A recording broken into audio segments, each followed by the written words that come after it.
Assalamualaikum warahmatullahi wabarakatuh. Waalaikumsalam Waalaikumsalam warahmatullahi warahmatullahi wabarakatuh. wabarakatuh. Salam sejahtera bagi kita semua.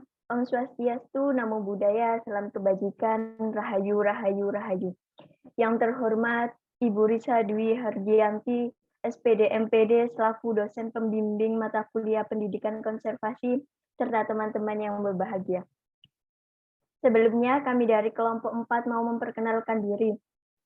Yang pertama ada Muhammad Raihan Firdaus, ada Ainun Alvin Nikmah, Elva Al-Fajriya, Evi Nurmalasari, dan Eka Wahyu Wijaya. Adapun topik yang akan kami bahas pada pertemuan kali ini yaitu sumber daya alam dan lingkungan. Dalam pendidikan sumber daya alam dan lingkungan, kita akan membahas tentang satu, sumber daya alam hayati, sumber daya alam non hayati, dan arsitektur hijau, transportasi hijau, pengelolaan limbah, dan energi bersih.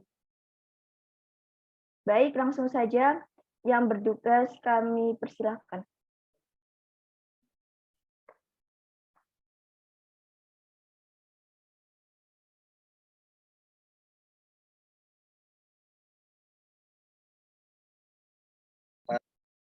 Pengertian sumber daya alam hayati adalah sumber daya alam yang berasal dari makhluk hidup, berasal dari hewan maupun tumbuhan yang beraneka ragam hayati, meliputi tingkat gen. Tingkat gen adalah meneliti kromosom makhluk hidup yang mengendalikan sifat organisme. Sedangkan di tingkat jenis genius merupakan variasi yang terdapat pada makhluk hidup antara satu spesies dengan spesies lainnya, tapi masih satu famili. Sedangkan yang ketiga, tingkat ekosistem. Tingkat ekosistem di mana komponen terbagi menjadi dua, yaitu biotik dan abiotik. Sedangkan komponen biotik meliputi berbagai jenis makhluk hidup, mulai dari yang bersel satu hingga makhluk yang bersel banyak, yang dapat dilihat langsung. Sedangkan komponen biotik meliputi iklim, cahaya, batuan, air, dan kelembaban. Ancaman keanekaragaman hayati atau kehati di Indonesia.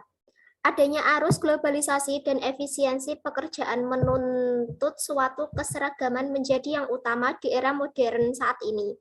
Hal itu mengakibatkan adanya krisis keragaman di berbagai bidang, terlebih saat ini keberagaman justru dianggap sebagai hal primitif, dan keseragaman adalah hal utama yang efisiensi dan modern. Apa yang terjadi tersebut juga berdampak dan terjadi pada keanekaragaman hayati di Indonesia. Keanekaragaman hayati terus-menerus mengalami kemunduran dan kemerosotan. Keberadaan hutan tropis sebagai salah satu gudang keanekaragaman hayati atau flora dan fauna diduga telah menyusut lebih dari setengahnya. Bahkan lahan pertanian yang ada juga telah mengalami degradasi baik dari segi kualitas maupun kuantitas. Pelestarian keanekaragaman hayati atau kehati. Upaya dalam mengatasi berbagai ancaman pada keanekaragaman hayati telah dilakukan di Indonesia.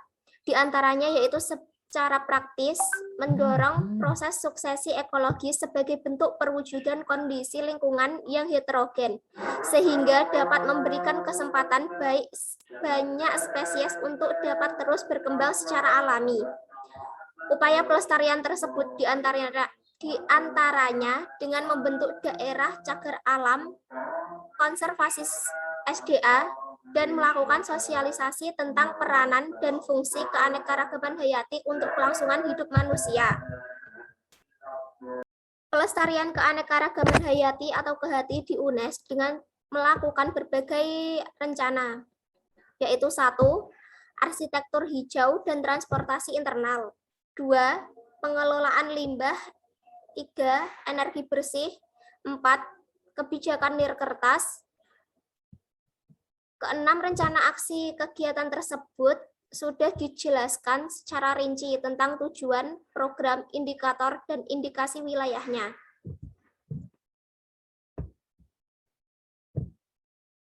Sumber daya alam non-hayati. Pengertian sumber daya alam non-hayati adalah sumber daya alam yang bukan berasal dari makhluk hidup, sehingga SDA ini tidak bisa dimanfaatkan sebagai bahan pangan ataupun sandang oleh manusia. Sebagai sumber daya alam non-hayati itu tidak bermula dan tidak berakhir, karena sumber daya alam ini merupakan proses alami dalam kehidupan. SDA non-hayati memiliki jumlah yang banyak, sehingga bisa dimanfaatkan dengan baik oleh manusia. Contohnya minyak dan gas, batu bara, dan mineral.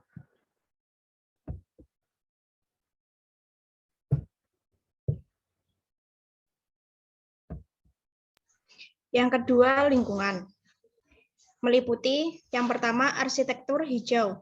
Arsitektur hijau atau green arsitektur dapat diartikan sebuah konsep arsitektur yang berusaha meminimalkan pengaruh buruk terhadap lingkungan alam maupun manusia dan menghasilkan tempat hidup yang lebih baik dan lebih sehat yang dilakukan dengan cara memanfaatkan sumber energi dan sumber daya alam secara efisien dan optimal.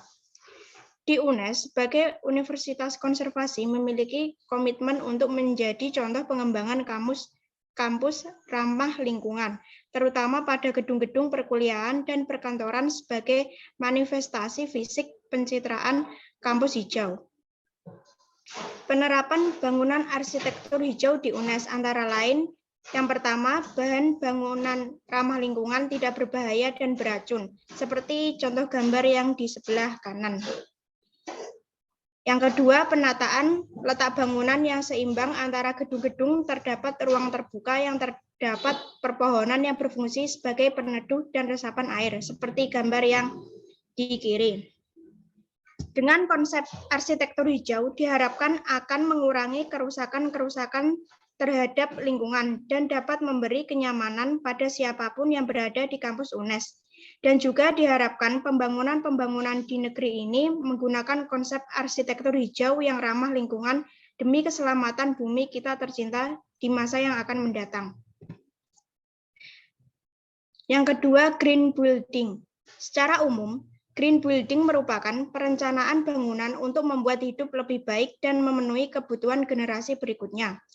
Secara khusus diartikan berkaitan dengan kelestarian alam, kesehatan, dan juga sosial.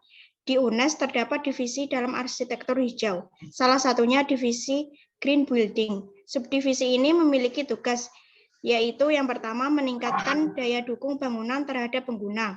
Yang kedua, efisien dalam penggunaan energi. Yang ketiga, mengoptimalkan penghawaan dan pencahayaan alami. Yang keempat, mengoptimalkan penggunaan material ramah lingkungan. Dan yang terakhir, mengurangi sampah. Yang selanjutnya yaitu sanitasi. Sanitasi adalah status kesehatan suatu lingkungan yang mencakup perumahan, pembuangan kotoran, penyediaan air bersih, dan sebagainya. Menurut Noto Atmojo tahun 2003, sanitasi juga dapat diartikan sebagai kegiatan yang ditujukan untuk meningkatkan dan mempertahankan standar kondisi lingkungan yang mendasar yang mempengaruhi kesehatan manusia. Sanitasi di UNES yaitu adanya Jurnal Kesehatan Masyarakat atau UJPH. Transportasi hijau adalah transportasi atau kendaraan yang dibuat untuk dikendarai namun tetap ramah lingkungan. Artinya, transportasi ini dibuat tidak menimbulkan polusi atau pencemaran. Transportasi hijau juga bisa disebut kendaraan ramah lingkungan. Ramah lingkungan yang dimaksud ini tidak hanya kendaraan tidak berpolusi, tetapi juga hemat dalam penggunaan bahan bakar. Apa tujuan adanya transportasi hijau? Yaitu agar dapat mengurangi polusi atau pencemaran dan agar dapat menghemat bahan bakar dalam penggunaan. Sistem transportasi internal kampus adalah sistem transportasi yang terkait dengan pergerakan di dalam kawasan kampus UNES. Transportasi internal meredukasi pergerakan kendaraan mesin berbahan bakar fosil di kawasan kampus adalah salah satu upaya dalam implementasi kebijakan transportasi internal. Segenap sivitas akademika didorong untuk berjalan kaki dalam pergerakan internal kampus guna menumbuhkan budaya sehat dan humanis. Potensi kawasan yang baik dan terintegrasi menjadi salah satu syarat untuk menunjang pergerakan dengan berjalan kaki yang aman dan nyaman. Beberapa saran dan prasarana berjalan kaki yang telah ada perlu diperbaiki dan dikembangkan guna meningkatkan kinerja layanan bagi kenyamanan perjalanan kaki. Maka dari itu, perlu dilaksanakan kegiatan survei pengembangan pedestrian kampus yang layak dan terintegrasi. Dengan kegiatan ini, diharapkan dapat memberikan kontribusi bagi perancangan pedestrian kampus yang layak dan terintegrasi sebagai daya dukung kinerja transportasi internal kampus UNES.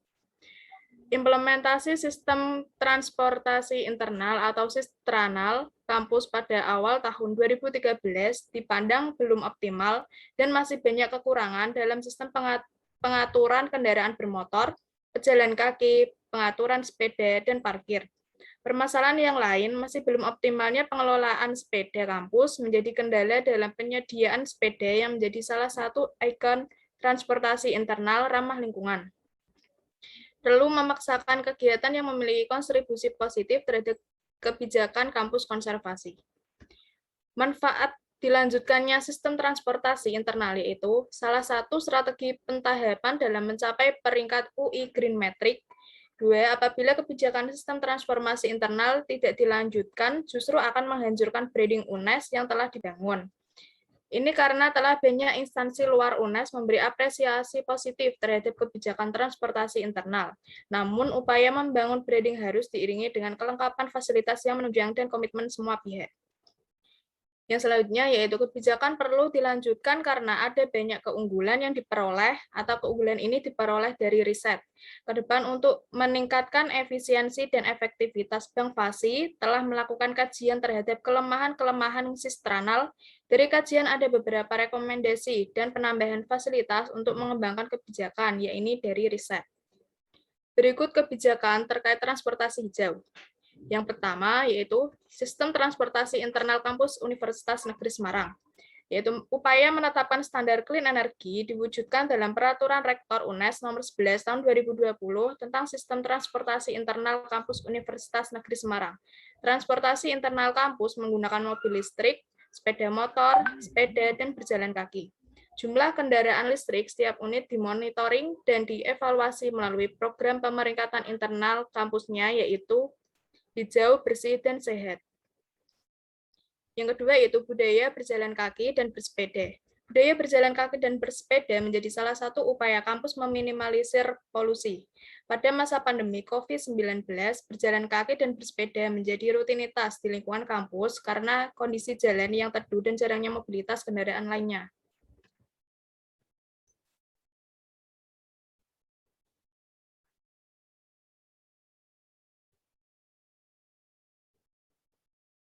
Pengelolaan limbah-limbah sendiri mempunyai arti yaitu buangan yang dihasilkan dari suatu proses produksi baik industri maupun kosmetik, di mana masyarakat bermukim di sanalah berbagai jenis limbah akan dihasilkan.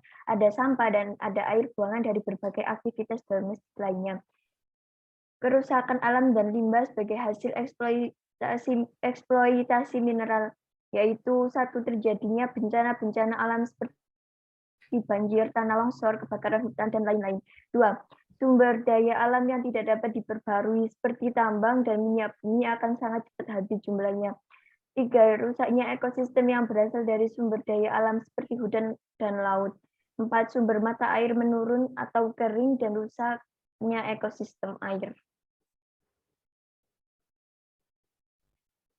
Pengelolaan di UNES digolongkan menjadi beberapa, yaitu ada daur ulang kertas, plastik logam atau kaleng, pengelolaan bunga atau daun kering, pengelolaan limbah laboratorium. Sejak tahun 2009 telah dilakukan pemisahan antara sampah organik dan anorganik di setiap gedung UNES. Program kelanjutan dari pemisahan sampah ini adalah adanya pengelolaan yang berkelanjutan sesuai dengan jenis sampah tersebut. Sampah organik dikelola menjadi pupuk kompos, sedangkan untuk sampah anorganik dilakukan pemilahan untuk dilakukan daur ulang atau dikirim ke TPA. Sampah plastik. Sampah plastik adalah wujud barang yang dihasilkan dari sisa pembungkus makanan yang sudah tidak terpakai. Menurut Undang-Undang Dasar Negara Republik Indonesia Nomor 18 Tahun 2008 tentang pengelolaan sampah menyebutkan bahwa sampah adalah sisa kegiatan sehari-hari manusia atau proses alam yang berbentuk padat atau semi padat berupa zat organik atau anorganik, bersifat dapat terurai atau tidak dapat terurai, yang dianggap sudah tidak berguna lagi dan dibuang ke lingkungan. Jenis-jenis plastik. Jenis-jenis plastik yang pertama ada PET atau PET, jenis bahan yang kuat, tahan larut, jernih, dan kedap. Biasanya digunakan pada botol kecap. Yang kedua yaitu HDPE. Jenis sampah plastik ini sifatnya keras dan fleksibel. Biasanya digunakan untuk botol kemasan. PVC yang mempunyai sifat kuat dan keras. Biasanya digunakan untuk paralon pipa. LDPE terbuat dari termoplastik, bahan yang kedap air, seperti pembungkus barang atau sebagai tempat pembelanjaan barang. PP terbuat dari bahan yang aman dan tidak bereaksi terhadap bahan kimia, seperti kotak makanan dan botol minuman. PS memiliki sifat kaku dan mudah dibentuk. Hanya boleh digunakan satu kali untuk kemasan makanan dan minuman. Energi bersih merupakan energi yang diproduksi dengan hanya mendatangkan sedikit dampak buruk pada aspek sosial, kultural, kesehatan, dan ekonomi. Sedangkan contoh dari energi bersih di Universitas Negeri Semarang yaitu energi surya, solar energi, merupakan sumber daya energi terbarukan yang paling sederhana sehingga dengan penerapan panel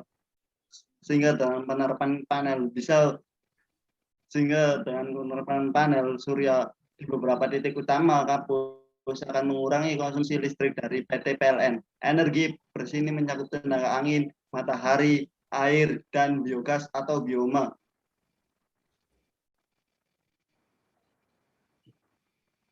Demikian presentasi dari kelompok 4. Sekian dari kami. Apabila ada salah kata, kami mohon maaf yang sebesar-besarnya.